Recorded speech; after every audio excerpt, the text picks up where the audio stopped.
जब हम किसी दिन बहुत देर तक सोते रहते हैं और उठने का नाम ही नहीं लेते, तब हमारी माँ क्या कहती है? कितना सोएगा कुंभकर्ण की औलाद। तो क्या आप अपनी माँ से पूछते हैं कि कौन है भाई ये कुंभकर्ण?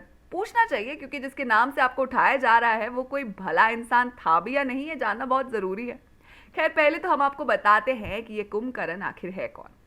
कुंभकर्ण का नाम आपने रामायण में सुना होगा। वो ऋषि विश्वा का राक्षसी कैकसी का बेटा था और लंकापति रावण का छोटा भाई। पर इसका नाम कुंभकर्ण क्यों रखा गया? क्योंकि सिंपल सा नाम भी तो रख सकते थे। दरअसल कुंभ यानी कि घड़ा और कर्ण मतलब कान। सबके कान बहुत ही बड़े थे, इसीलिए इसे कुंभकर्ण कहा जाता था। पर इतने बड़े कान होकर क्या फायदा जब उनके बड़े बड़े कानों तक किसी की आवाज ही नहीं पहुंचती और वो उठता ही नहीं। अपने टीवी सीरियल्स में देखा होगा कि किस तरह से कुंभकर्ण का बड़ा शरीर दिखाया जाता है और उसके शरीर के ऊपर छोटे छोटे दिखाई देने वाले लोग नाचते रहते हैं, कान में चिल्लाने की कोशिश करते रहते हैं। ठीक वैसे ही आपको पता है वो 6 महीने सोता है और 6 महीने जागता रहता है।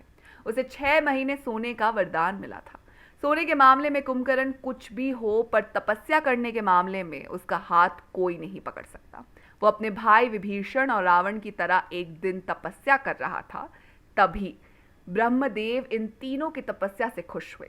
जब ब्रह्मदेव कुंभकर्ण के पास पहुंचे तब उन्होंने देखा कि वो पूरी दुनिया का खाना एक साथ खा सकता है। इसलिए ब्रह्मदेव ने उसकी मति भ्रष्ट कर दी और तब कुंभकर्ण ने 6 महीने सोने का वरदान मांग लिया, जो ब्रह्मदेव ने उसे दे भी दिया। अच्छा है ना, ये 6 महीने सोता रहेगा तो उतना खाना बाकियों को खाने का मौका मिलेगा। अब इसे लेकर दूसरी बात यह बताई जाती है कि इंद्रदेव कुंभकर्ण से थोड़े से जलते थे।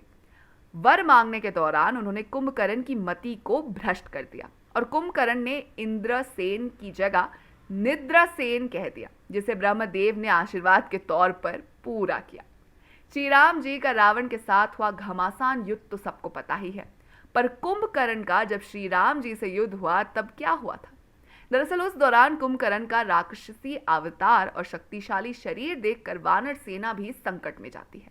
जब श्री राम और रावण का युद्ध होने वाला था तब श्री राम ने लंका पर हमला करते हुए सारे महान योद्धाओं को हरा दिया।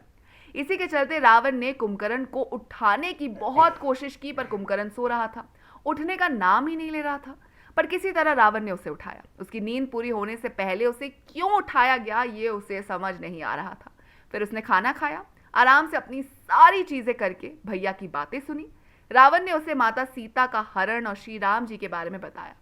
कुंभकर्ण ने रावण को अच्छी तरह सलाह भी दी कि वो सीता माता को वापस जाने दे, पर रावण का क्रोध बढ़ गया और उसने कुंभकर्ण को आदेश दे दिया कि युद्ध करना ही होगा।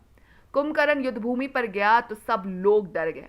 तब लक्ष्मण जी ने राम से अनुमति मांगी और वो लड़ने चले गए।